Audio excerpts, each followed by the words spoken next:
George W. McLaurin was born on September 15, 1904, in Oklahoma.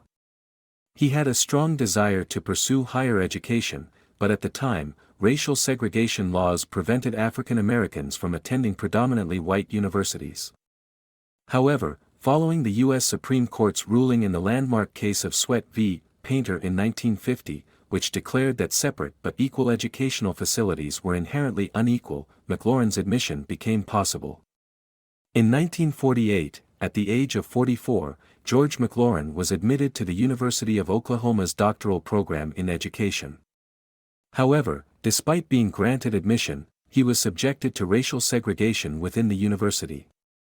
McLaurin was required to sit apart from white students, eat at a separate table, and use separate facilities. McLaurin challenged this segregation through a lawsuit, arguing that the separate treatment violated his rights under the 14th Amendment of the U.S. Constitution.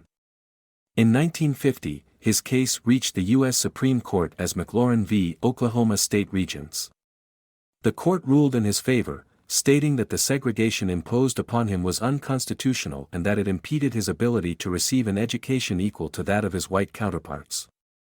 The Supreme Court's decision in McLaurin's case played a significant role in establishing precedents for desegregating educational institutions across the United States. It contributed to the broader civil rights movement and furthered the dismantling of racial segregation in various spheres of American society. Despite the barriers and challenges he faced, George McLaurin completed his doctoral studies at the University of Oklahoma in 1952.